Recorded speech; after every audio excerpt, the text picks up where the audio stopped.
I'm Maxine Russel. And I'm Campbell Taylor. And this is The Bicycle Thieves reimagined as a German Expressionist film. Let's get into it.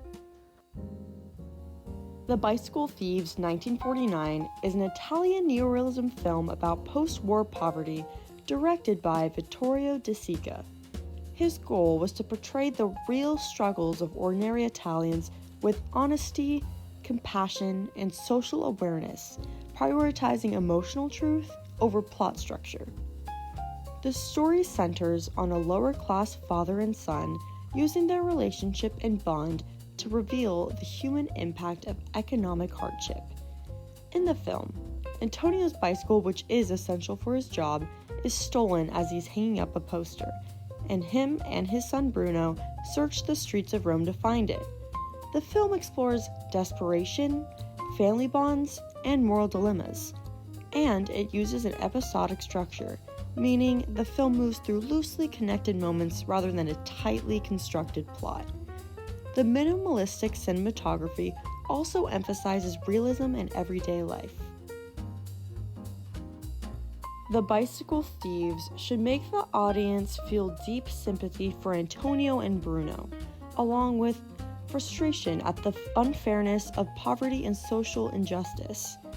As they search for the bike, the audience experiences tension and anxiety, knowing how much their survival depends on just this bicycle.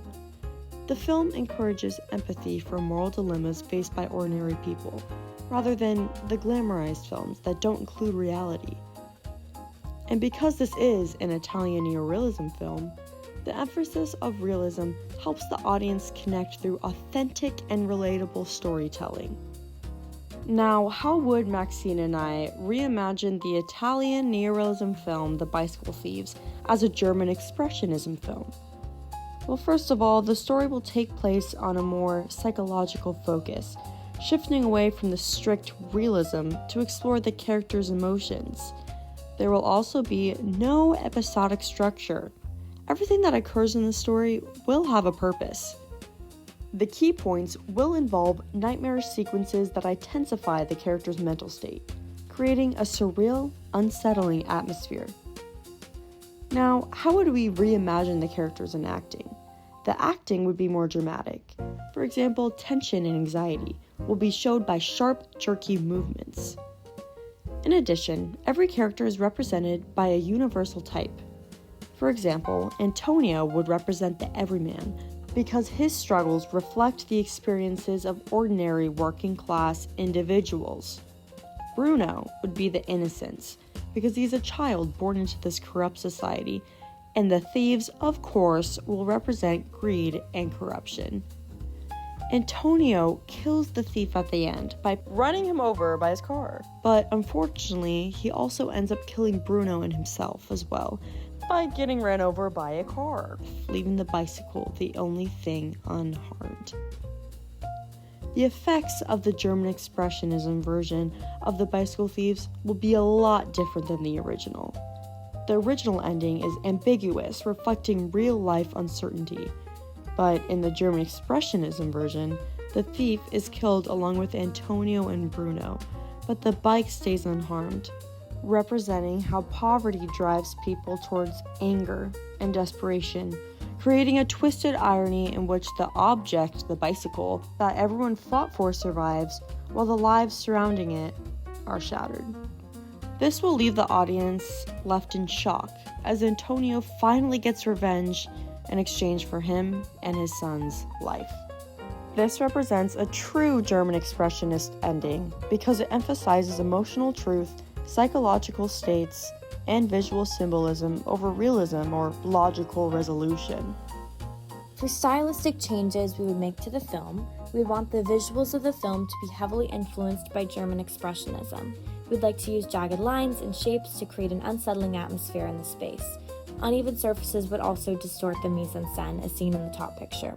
The streets would look very similar in appearance, with lighting being dim with a harsh contrast, and shapes being triangular or almost star-like. For the staging, we'd want characters to move based on their emotions, and the environment should be designed to reflect their emotional state.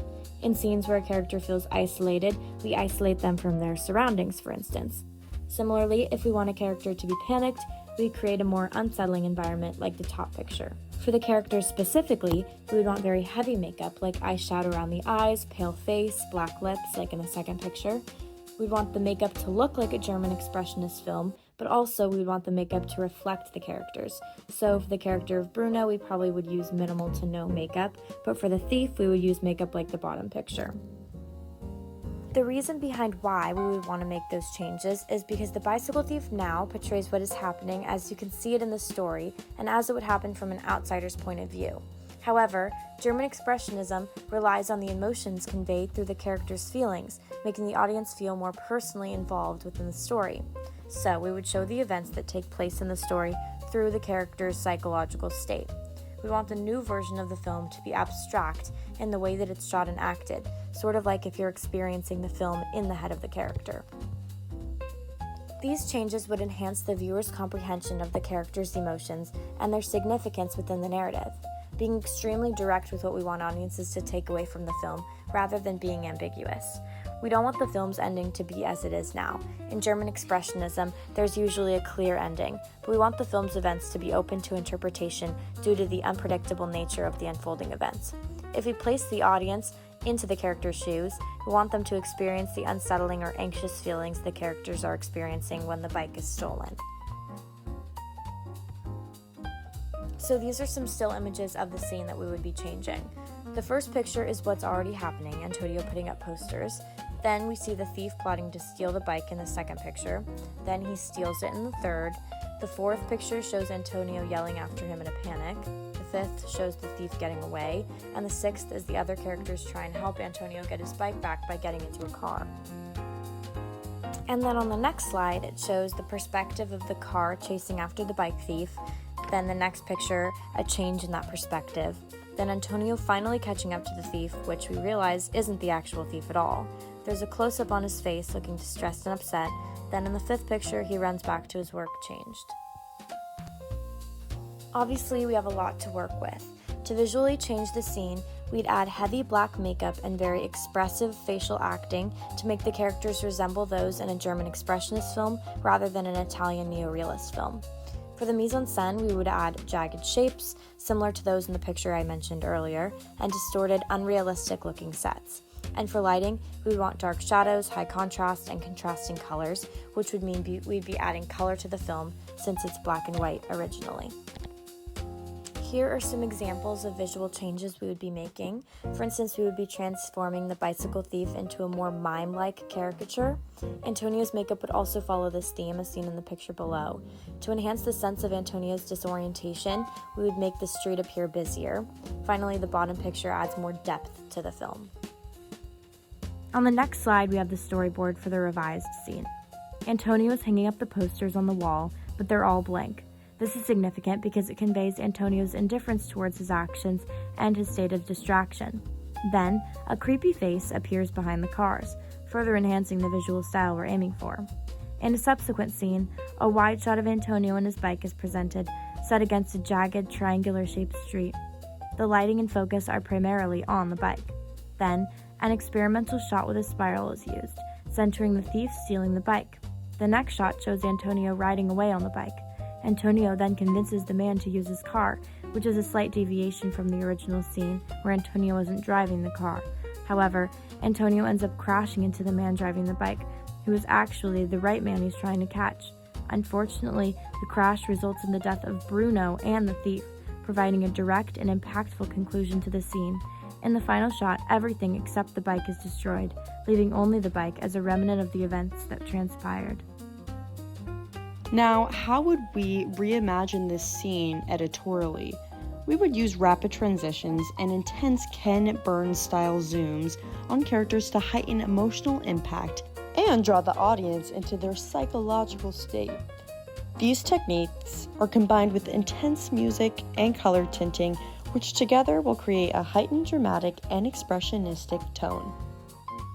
For the movie poster, I used the same colors as the original poster, but I used inspiration from German Expressionist art to make it more abstract and ominous.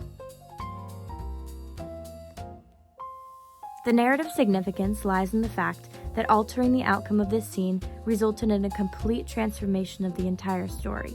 Making Antonio crash into the thief and Bruno makes the moral of the story a lot different and makes the stakes feel much more higher and more intense. Again, the visuals lean more towards how the characters interpret the story, like with the blank posters and the empty settings in the last shot. The ending emphasizes the inherent unpredictability of German Expressionism. Hey, good work, Campbell. Thanks, Maxine. Not too bad yourself. Audience, do you have any questions? Yeah, feel free to shoot us a little question.